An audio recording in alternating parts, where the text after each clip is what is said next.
We have a live studio audience today. Welcome back. We missed you guys. Welcome to Better Sports News. We were gone last week, but now we are back. George and Chappie will join me here in just a minute. But welcome to Fun Facts with Phoenix. I've been crazy about this episode in particular because I'm going to give you a little 411 on the Triple Crown. Now, we've already had the Kentucky Derby and the Preakness. They were both taken by American Pharoah. So if you don't know what the Triple Crown is, winning all three races is considered to be the biggest accomplishment in a thoroughbred racehorse. The races kick off with the Kentucky Derby, which takes place at the Churchill Downs in Louisville, Kentucky. The second race is the Preakness. The Preakness takes place in Pimlico Racecourse in Baltimore, Maryland. Now, the third race, which is coming up June 6th, is the Belmont Stakes. It takes place at Belmont Park in Elmont, New York. It was 1978 the last time a thoroughbred took home all three races. We were all so excited last year for the chance our baby boy, California Chrome, to take home the third race. Unfortunately, he didn't. He's still beautiful. We still love him. Now, this year, we have an amazing chance to also take home the Triple Crown with American Pharoah, which is by our very own Hall of Fame trainer, Bob Baffert. Now, make sure you guys tune in June 6th. Come out here. It's going to be a crazy day. Everyone's rooting for American Pharoah. And come join us this weekend at Santa Anita Park. We will have a huge carnival in the infield. Amp Radio will be here. And make sure you guys come out for Memorial Day. We will have dollar beers, dollar hot dogs, and dollar sodas in select parts of the track. It's going to be a wonderful day. And here is, I'm going to kick it to Giorgio and Chappie for what's going on in the world of sports. So here you go. Thanks for watching, and I'll see you next week. Ciao. Thanks, Phoenix. Very interesting stuff. The Triple Crown is now reaching its climax. It's very exciting, right, Chappie? Remember, I don't want to say anything and toot my own horn very early here, Georgie, but I think one of the first couple shows, I said American Pharoah was going to win the Triple Crown. You said Hope I it. didn't just jinx that, but I did call that. If we go back on the tape, John Mann has a little extra time maybe this evening. You can pick that up, George. We've loved American Pharoah really from the jump. We've always picked it here, and we were hoping that American Pharoah pulls through. It'll be great to have a Triple Crown winner. I mean, it's been so long. We need a superstar, and I think this could be the one. Plenty of new shooters, though. You got to remember, most of this field, none of the horses that ran in the Preakness are coming back. So they skipped that middle leg, so they got a little freshness on them. So it's going to be tough, as it is. It's been since 1978. Right. So it's not going to be easy, George, but I think this could be the year. I think this could be the year, and I'm sure we're going to talk more about that when we get closer to the Belmont Stakes. And but now we got a lot of stuff to talk about. We got some sports news to talk about. We got a great Saturday card lined up here at Santa Anita. It's going to be fantastic. It's a long weekend. Memorial Day, like Phoenix says, we're going to have dollar beers, dollar hot dogs, dollar sodas. It's going to be a party. You definitely want to come to Santa Anita. If you're anywhere close to the track, you're going to have a fun time. Plus, here on the show, Chappie, we have a very special guest that I'm going to interview. We're going to put you in later in the show. You guys don't want to miss this. We're going to have Crystal Brooke, who Crystal Brooke is owner, breeder, trainer, plus she was Playboy Miss Social November. Playboy Miss Social November. Very exciting. Do not change that dial. You want to see this show. It's going to be very exciting. This whole week has been very exciting. As usual, the basketball is now coming down to 4 teams. Very exciting. How did the Houston Rockets come back to beat the Clippers? How is that possible? Choke job of the year, George. It had to be. You're up 19 points with 2 minutes left in the third quarter at home in Game 6 and you lose. You knew Game 7 was done. The Clippers, they were done right there. You got to give a little bit of credit to Houston, but the Clippers, if they make a couple 3 shots in that fourth quarter, it's over with. Yeah, I mean, it was theirs for the taking. And they just, it's like so many horses that just had the lead to deep stretch and they just stopped.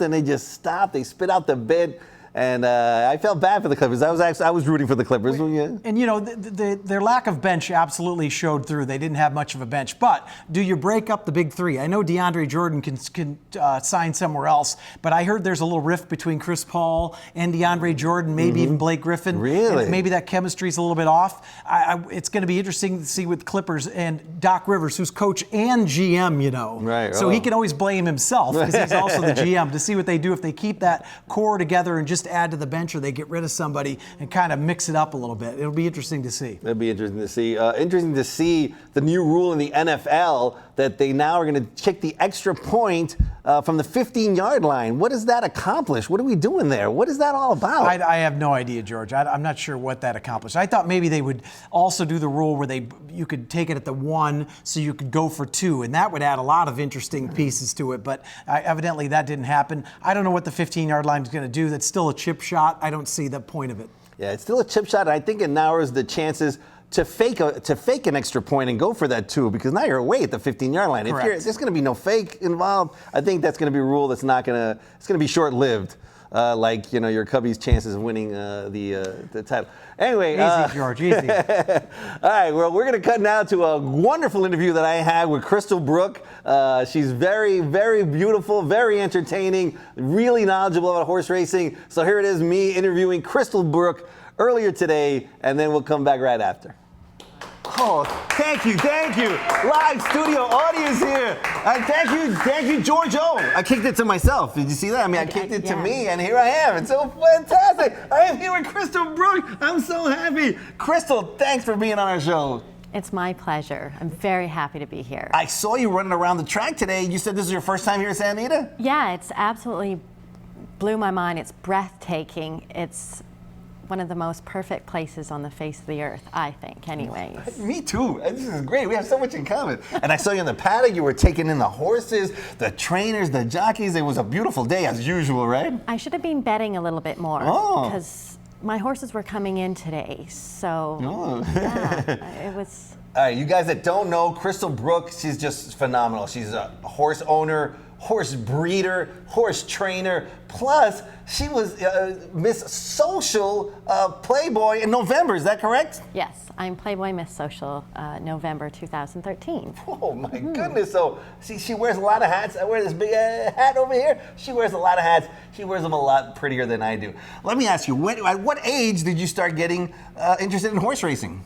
I think my first introduction was flipping through the satellite when I was about 5 years old. 5 years old? And I saw the Kentucky Derby. How nice is that? My goodness. Yeah.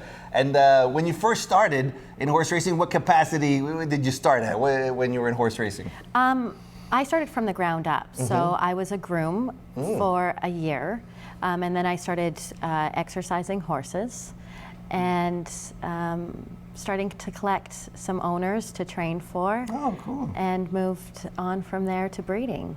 Man, so you've had a wonderful career. Now, you said the first race you saw was the Kentucky Derby. What, you remember the winner of that race? Spend a buck. Spend a buck. Oh my, that was a beautiful racehorse. Wow.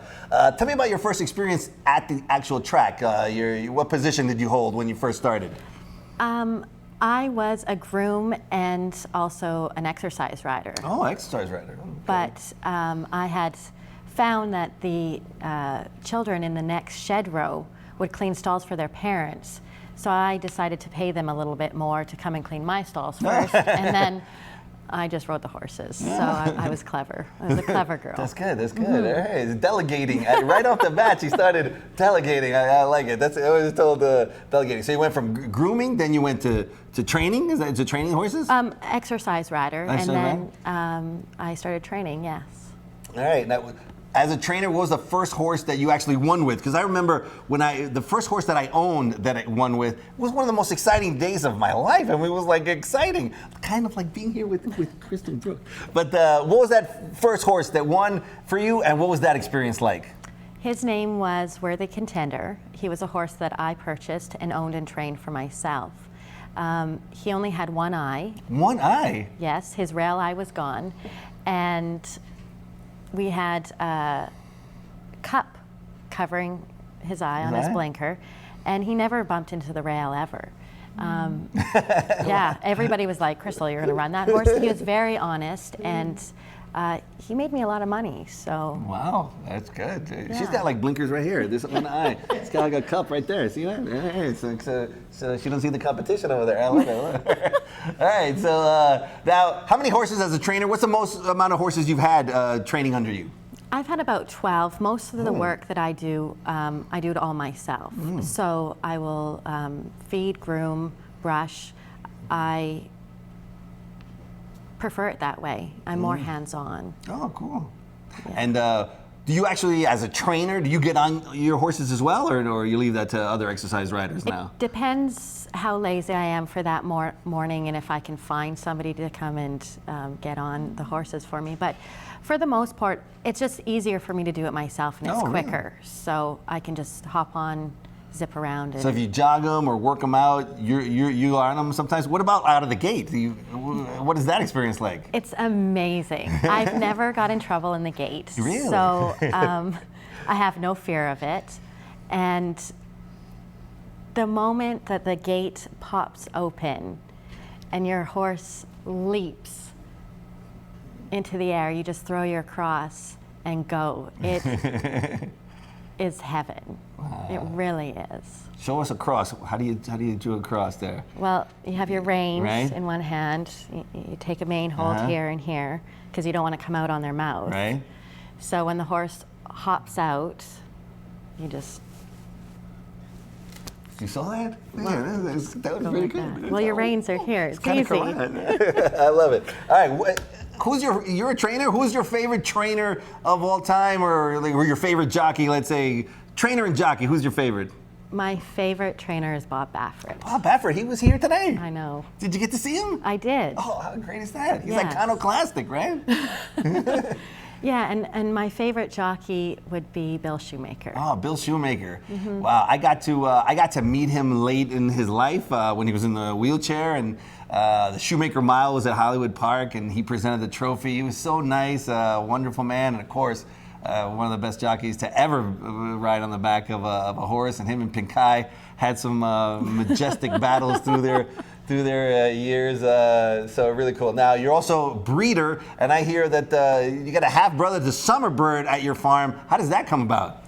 I was looking for a stallion for quite a while, and I came across this horse on the internet, and he was beautiful. I looked at his bloodlines, and they were top notch. The mare line was very, very strong, a little bit light on the sire line, but I thought that he made up for it with his dams. So I bought him. I shipped him up to Canada, and everybody kept telling me not to do it because I was a woman and my farm would never be the same, and I did not listen to them. There you go. Don't listen to him. He was an amazing horse to work with because he had never bred before. So I had to go through all the teachings. And there were some days that I would lose him and he'd run off and he'd get a spanking, and we went through our what trials. What a lucky horse. Sorry, go ahead. Terrible. But I could eventually breed him with just a lead shank and no stud chain. Wow, that's great. Mm-hmm. You also, what was the reasoning behind getting Hong Kong? You got Hong Kong. What was that thought process? Well, I was always very much interested in breeding and bloodlines and studying dosage profiles, all of it, and talking to other knowledgeable people.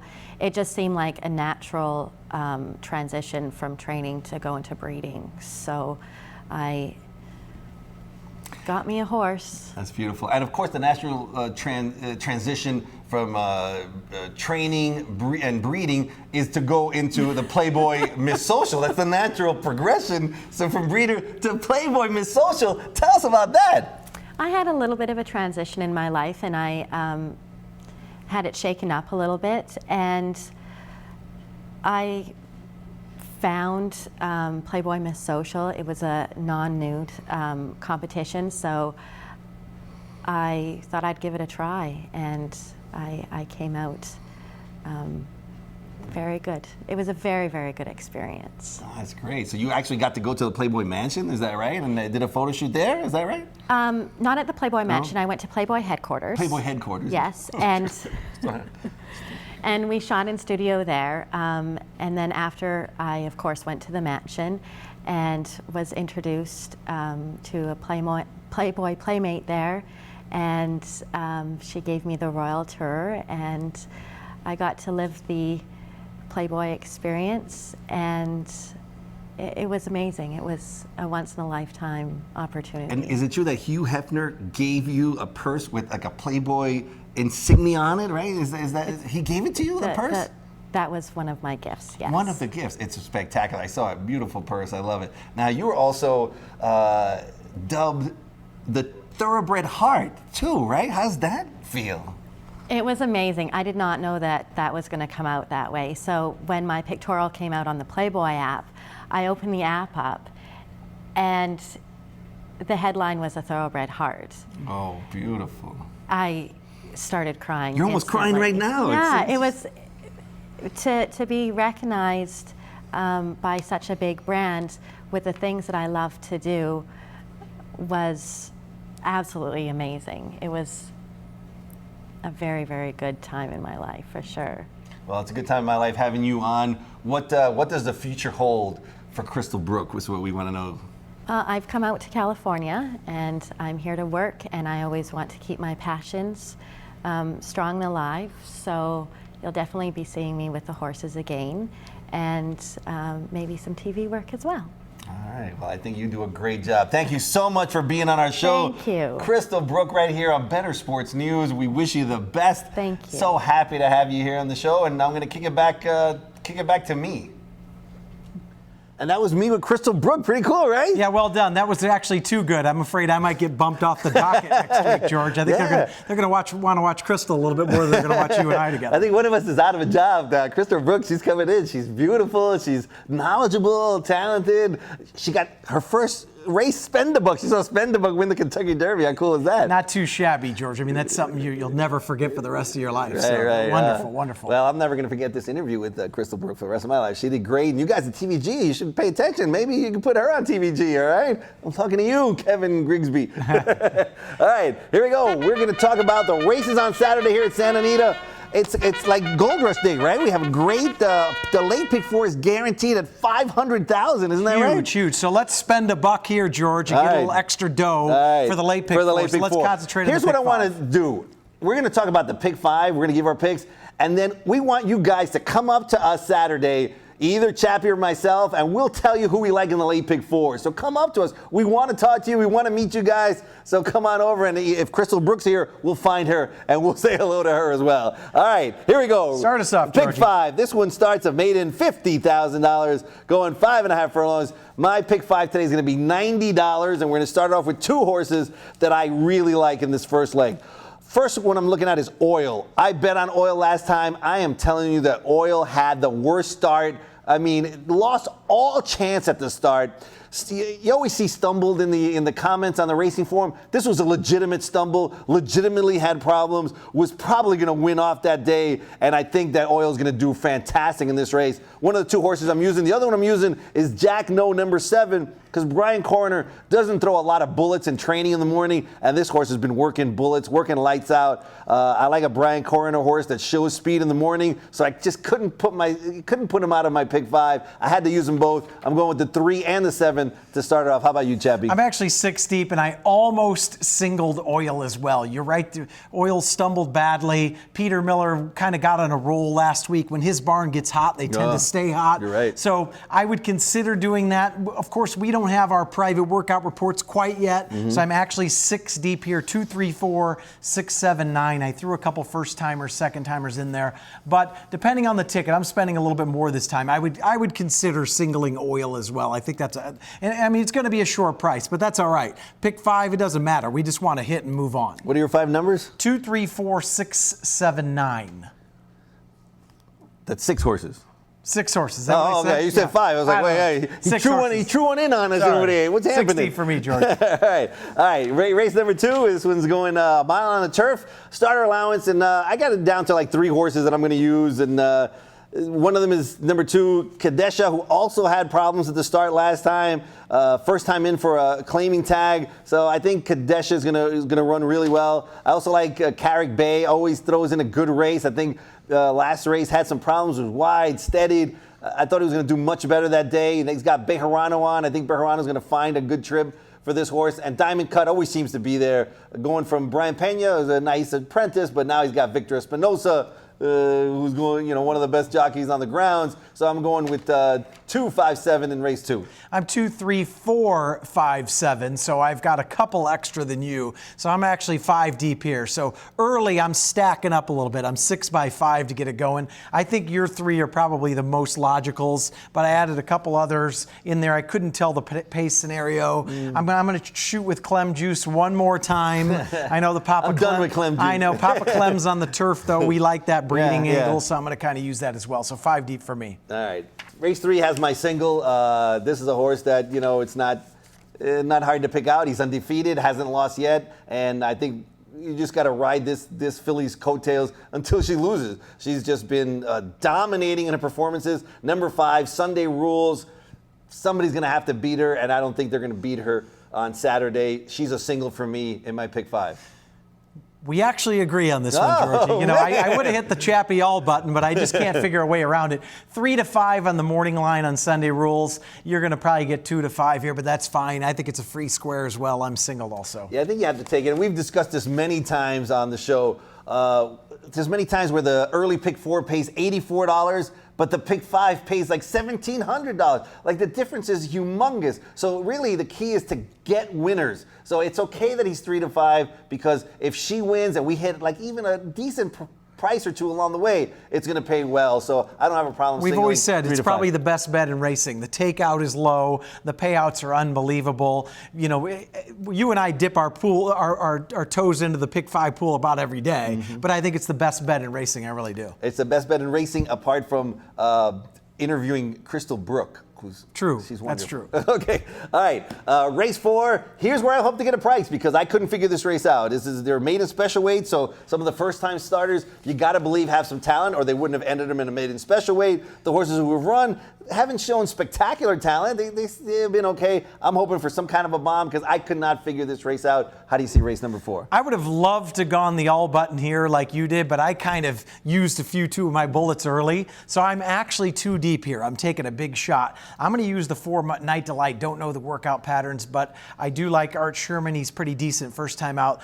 And I'm going to use the 7 Awesome Luck. And the reason being is both times this horse broke from the rail each time in his first 2 starts. Finally gets off the rail and gets outside. You know my angles on that. I love that angle. So 4 to 1 draws out to the outside of the 7 hole. I like the price, and that's definitely the horse to beat for me. Although there could be a new shooter. We don't know that a first timer, so I like your angle on the all button. Right, and number 4 is owned by my old boss, Mr. Jack Liebau. So there you go. We're rooting for you, Jack. Good luck, Jack. Race number 5, I've narrowed it down to 3 horses. I like the 4, Seeking Asylum, the 5, English Art, who's just claimed by Bob Hess, and I think that he's certainly going to improve, I think, off the claim. So he's definitely somebody I'm going to be using. And I'm going to give Surfer Moon another chance. Melanie Collin has always been high on this horse, but never really, won one race, is maiden by a nose. I'm going to give him another shot, so I'm going 4, 5, 7 in the last. I'm 1, 2, 4, 11. I did not use your 5, which I certainly thought about. I do like the 1 Good Samurai. Phil D'Amato's been hot. He really that has. horse obviously needed that race with over a year layoff. So second off the lay for that horse. I like the 1, and I used a couple others in there. So my ticket is actually $120. I'm not cheaping out here, George. I think you spent about 90. Is that what we said? So between one of us, let's hit this and have some seed money for the late pick 4, where we have the guaranteed money, and then some more seed money for dollar beers on Monday. And like you said, anybody wants to come up to us on Saturday, we'd love to go over our tickets or share our thoughts with you, because we are not short on opinions when it comes to the pick 5. We aren't sure. Please come out to Santa Anita. It's going to be a great weekend. Memorial Day, special racing on Monday. Thank you guys for watching Better Sports News. I'm George O. That's Chappie, John Mann behind the camera, doing it all back there. Thanks to Phoenix. Thanks to Crystal Brooke. She's so wonderful. And we'll see you guys next week. Thanks. See ya.